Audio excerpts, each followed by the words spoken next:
өз балаларыңыз үшін қалай батыр бола аласыз? Мен мынаны түсіндім.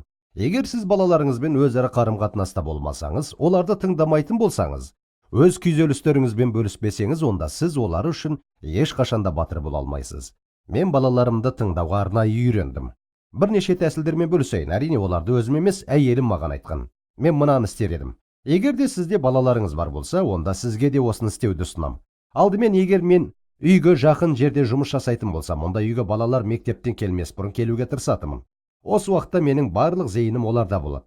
Менің өмірімдегі ең жақсы естеліктер балалармен бірге уақыт өткізу үшін менің ерте келген күндерім болып табылады. Тағы бір жақсы тәсіл, таңертең ертерек тұру. Әдетте олар үйден шыққанша немесе мен оларды мектепке апарғанша балаларыммен уақыт өткізу үшін оларды оятардан 20-30 минут алдын тұратынмын. Осы қосымша 30 минут аралығында қанша қызықты нәрселер естуге және айтуға болатынына сенбейсіздер. Тағы бір тәсіл, балаларды өзіңізбен бірге алу. Білсеңіздер, менің балаларым бүкіл әлемді шарлап шықты. Қай жаққа бармасам да, мен әрдайым балаларымның біреуін өзіммен бірге алып кететінмін. Баламды өзімен бірге сапарға алған кезімде мен өз жұмысыма салынып кетпеуге тырысатынмын. Дегенмен түстен кейін немесе кешкісін қызыммен және ұлыммен уақыт өткізу үшін әрдайым бір нәрсе ойлап табатынмын. Сонымен қоса, кейде мен балаларды сабақтан сұрап алып кететінмін. Мен сапарда емес, кезімде көбінесе мектеп қабырғаларынан тыс жерде тамақтану үшін балаларды түске дейін мектептен алып кетуге тырысатынмын.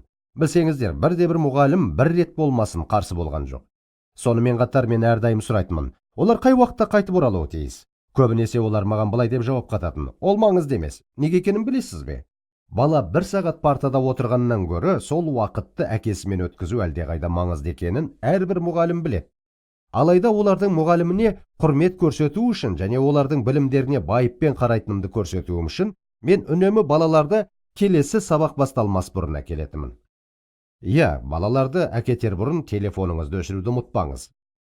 Қымбатты әке, егер осы нәрсені 1 сағатқа өшіретін болсаңыз, өмір тоқтап қалмайды және аналары ренжімейді. Мен осылай жасайтынмын. Оларды күтіп алған сәттен оларды қайта апарғанға дейін менің барлық назарым тек балаларымда болатын. Мен байсалдылықпен оларды тыңдай алатынмын. Олармен сөйлесе алатынмын. Оларды түскі ас жеу үшін қалаған жерлеріне апара алатынмын. Ал кейде саяжайға немесе басқа бір жерге барып уақыт өткізу үшін мен кейде өзімен бірге дәмді нәрселер әкелетінмін. Олар қатты қуанатын. Бір сөзбен айтқанда, балаларды мектептен алып кету, бірге қыдыру, олармен қарым-қатынаста болудың керемет мүмкіндігі болып табылады. Міне тағы бір тәсіл. Балаларымыз кішкентай болған кезде, кешкісі мен оларды тек төсекке жатқызып қана қоймай, олармен бірге төсекке жататынмын.